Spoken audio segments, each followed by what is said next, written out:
Peace, family.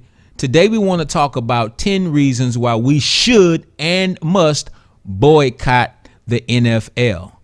Right now, the debates are raging throughout the country as to whether or not the NFL should be boycotted by black people.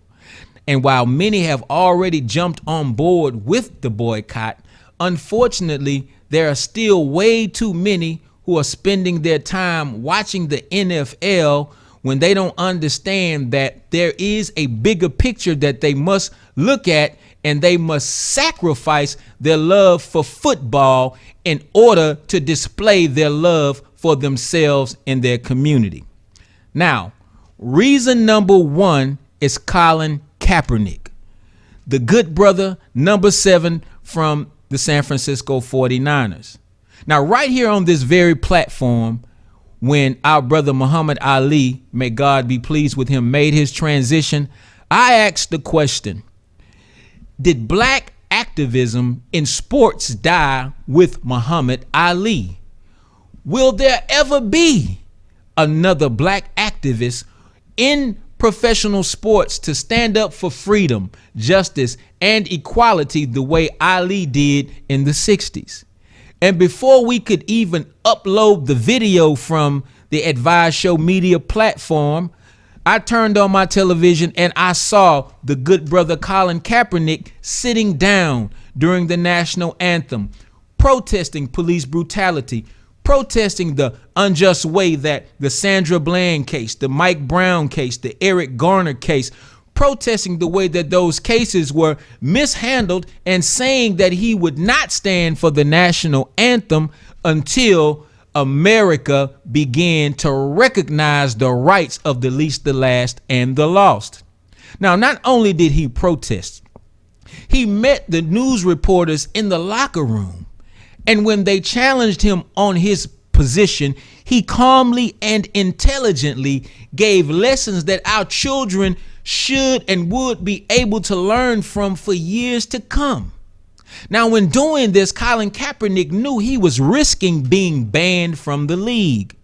He was risking being demonized. He was risking being called racist. He took the ultimate risk. He was risking millions of dollars in the process. But the risk that he was taking, he felt it was worthy of taking. Why? Because he was elevating the consciousness of our youth through his position. Now, when we finally get somebody to stand up for us, we have to be found standing up for them. And we have to remember the purpose of the boycott of the NFL. It has nothing to do with the flag. It has nothing to do with the national anthem. It has nothing to do with any of these side issues, if you will. We're boycotting the NFL because we have to be found punishing anybody who punishes anybody that stands for us. So if the NFL has punished Colin Kaepernick, then we have to punish the NFL by using our economic might, which is the only leverage that we have. Colin Kaepernick has not been banned because of what he did.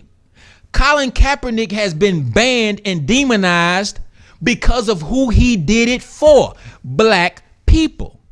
Had he taken that same knee for gay rights, he would be lauded as a hero.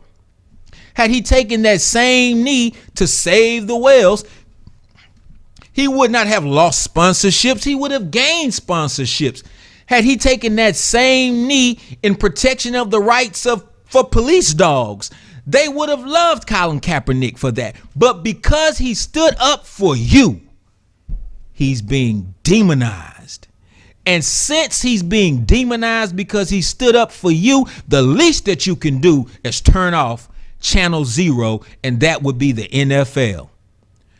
Reason number 2, as a community, we have to send a message that we are alive. We are not dead.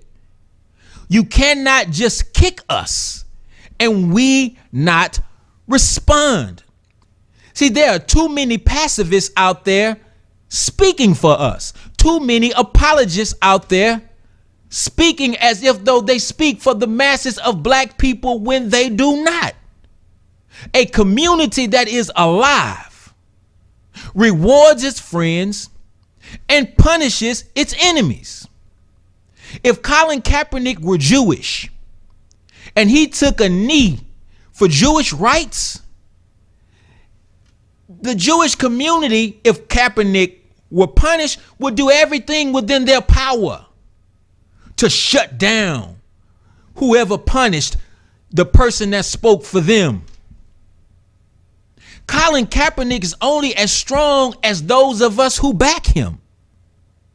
So if we don't send a strong message that when you punish those who speak for us, we'll punish you, then what we do is we make vulnerable everybody within our community who in the future wants to stand up for what's right for us. We make vulnerable our children who want to be future activists and future advocates. We're letting them know that, yeah, you can step out there and speak for us, but we are not going to back you up.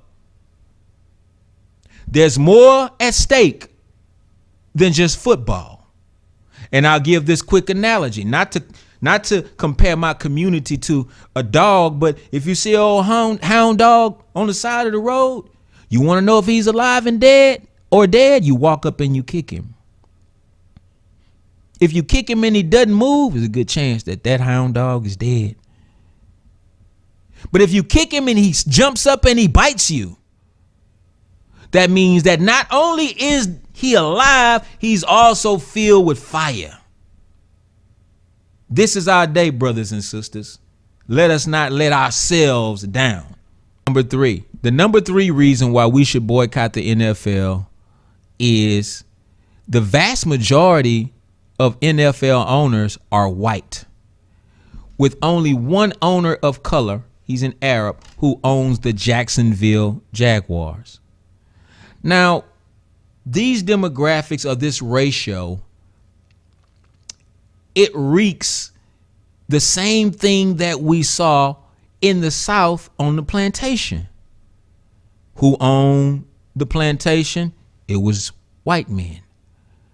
Who were the workers in the field producing the profits? Black slaves. Same ratio. Now you have some owners who are called minority owners, like here in the city of Houston, Reverend Kirby John Caldwell owns a very small percentage of the Houston Texas. In Miami, Venus and Serena, from what I understand, our sisters who are masterful tennis players, they own a small percentage of the Miami Dolphins. But the vast majority of this thing called the NFL is controlled by white men, and 70+% of the players are black. Now the question is, why are there no black owners in the NFL? Is it that we don't have enough black billionaires or black millionaires for one to be able to purchase a team? No.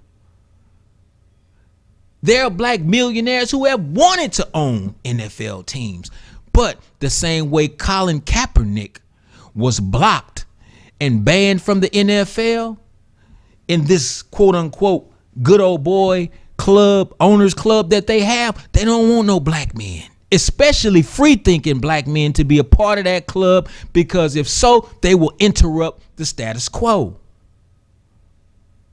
So any entity where black people are just the workers and not the owners, we most definitely should be boycotting that. We don't want anything to do with a system where we don't have ownership, because the reality is, if you're black in America, you have two choices. Either you own or be owned. Now, another word for ownership is control. It's control. And it's time for us to start supporting that which is controlled by us. And if we don't have a league that is controlled by us, then we have to build one. Now, the number 4 reason that we should boycott the NFL is a word called concussion. CTE.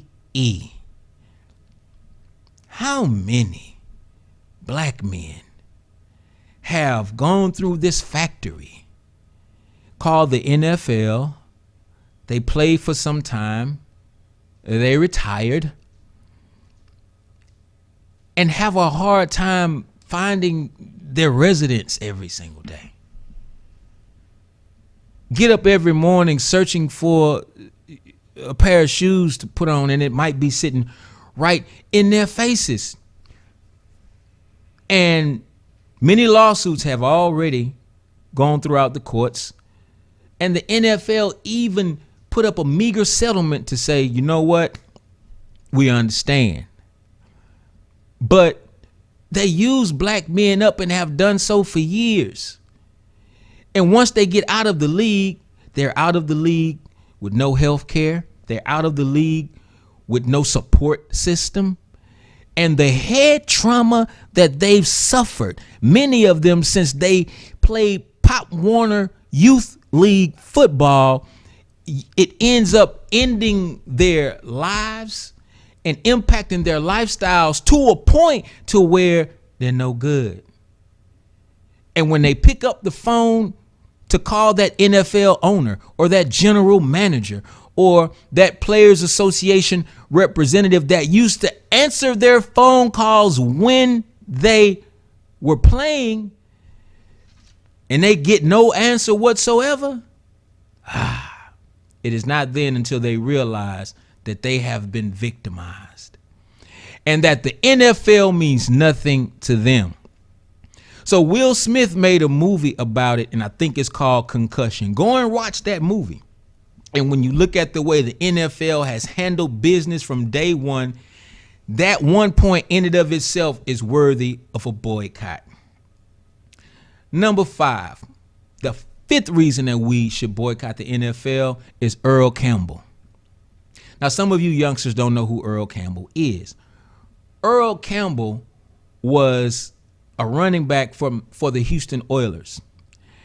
And when they didn't know what else to do on offense, they just gave Earl Campbell the ball. He was a big, burly brother, and he was known for being able to run the 40-yard dash in a very fast time, considering how big he was. A few years ago, I read an article where it said that Earl Campbell used to run the 40-yard dash in, I think, 4.6 seconds or something like that. Correct me if I'm wrong, but it's 4 something. Very, very fast. But that it took him 17 minutes to go 40 yards on the football field nowadays because of the punishment that he took when he was an NFL darling. And so all of this punishment that Earl Campbell took drove him to a life filled with the taking of pain medication that ultimately made him a drug addict. Now, Earl Campbell is just one example of thousands who, again, have been chunked to the wood pile by the NFL, and once they could no longer run those touchdowns, get those first downs, make those owners money off of ticket sales and jersey sales and things of that nature, they stopped answering their phone calls. And you literally have an army of ex-football players out there who can barely walk because they took all of this punishment for someone who ultimately turned around to be their enemy. This is the way the NFL does business. And if you have any type of humanitarian heart, you would turn off that television and boycott the NFL. Number 6, reasons why you should boycott the NFL: Mike Brown, Eric Garner, Sandra Bland, Walter Scott. Do I need to keep going? Y'all know what I'm saying? Boycott the NFL in their honor. Because if Colin Kaepernick sat down during the national anthem and took a knee during the national anthem and has had to suffer the consequences for standing up for these martyrs that I just named, and they banned him from the league so he can no longer stand for them, then it's time for us to take up the fight and take up the mantle and make an example of the NFL. If you don't respect black life, then do not expect black dollars. Number 7, black people have over $1 trillion in spending power in this country. It's been said over and over and over again. Our economic strength and our economic power is potentially there. But what do we need? We just need a good fight. We need someone to make an example of, to show other corporations that when you cross us, you can kiss that black dollar goodbye.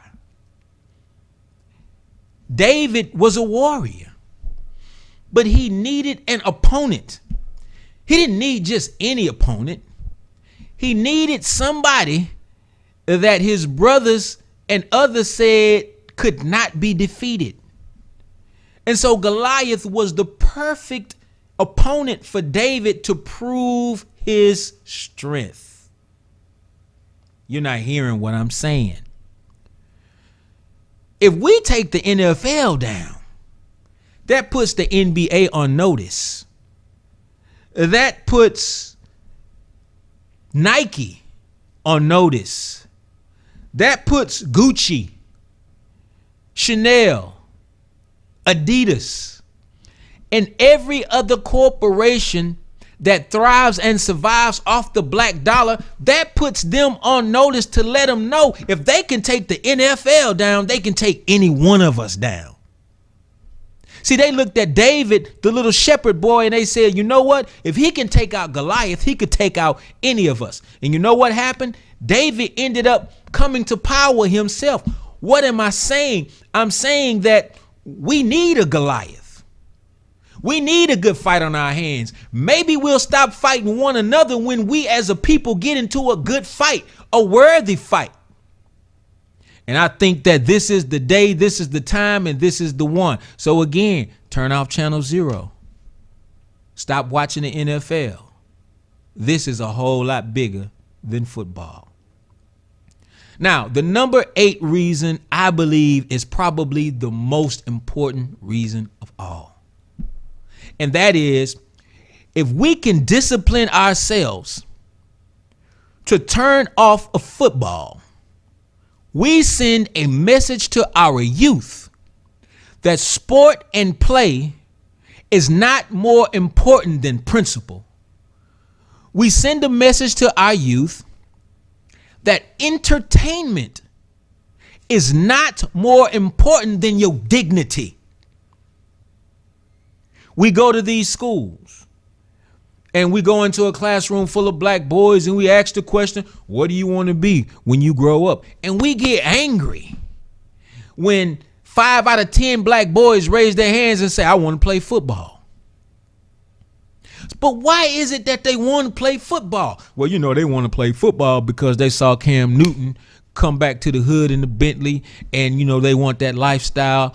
These athletes glorify the lifestyle. No. They want to play football because that's all they see on the television in their homes. And some of us as a family, we don't pay enough attention to our children anyway. We pay more attention to the game on Sunday than we do our children and their education on Monday through Friday. Some of us know more about the Houston Texans statistics than we know about our own children's report card.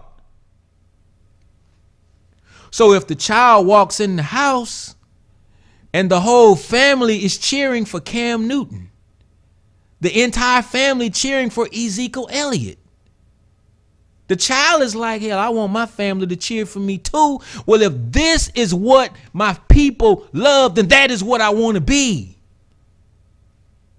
So that's why they want to be football players and not scientists or astronauts, because children generally want to be what they see. So we have to expose our youth to something different. And we have to send a message to them that if they punish Colin Kaepernick, we're going to turn this game off today, baby. No matter how much it kills you to not watch your favorite football team, you got to remember there's something bigger at stake than just football. So with the entire country debating over Colin Kaepernick's being banned from the NFL, your children are watching. If you turn off the NFL, you send a message to your children. But check this out. If you don't turn off the NFL, you still are sending a message to our youth. And that message is your rights are not more important than a silly game of football. Come on, we got to stand up. Now, number 9, I'm almost finished. We have to reclaim our time. You know, the iconic Congresswoman Maxine Waters, we call her Auntie Maxine. There was a video going around, it went viral, where some guy was in a congressional hearing and he was trying to skirt around what it is that she was asking him, and he was wasting her time. So she took to the microphone and was like, "Speaker of the House, I'm reclaiming my time. I'm reclaiming my time, reclaiming my time, reclaiming my time." We need to start adding up how much time we've spent over the past few decades watching football. And I'm talking about over the course of generations. Let's say you watch 2 games on Sunday. That's about 5 hours. We're not even going to talk about the ESPN highlights. It ain't but 24 hours in a day, and some of you watching 6 hours of football on Sunday. Monday night football, there's another 2 hours, okay? Thursday night football is another 2 hours. 10 hours out of a week watching a football game. But you still don't own your own business. There's still trash littered all throughout your community. You could do a community cleanup, organize one, and it might take you an hour and a half for an organized community cleanup. Community look like hell, and you spending 10 hours a week watching football. Some of us aren't spending time with our own children, but you got time to watch football. Our communities are filled with food deserts. Some of us have to drive 20, 30 minutes just to find a decent apple. When you have vacant lots on every street that if we pooled our resources and our talents, we could turn these vacant lots into urban gardens and feed our own communities. We got to reclaim our time because we're spending it wrong.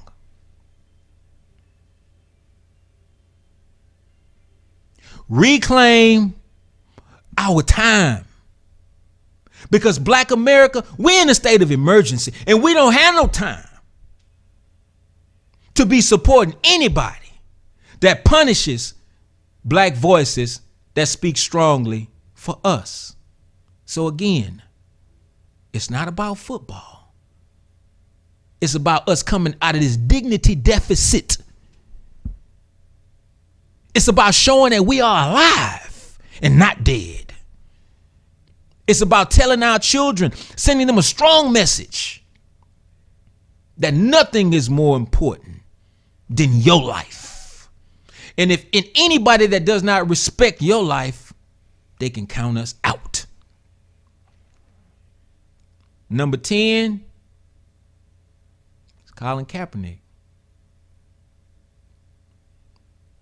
Number 10, the 10th reason is the first reason. I began with Colin Kaepernick, and I'm going to end with Colin Kaepernick. And one thing I can admire about Colin is that he has never made this about him.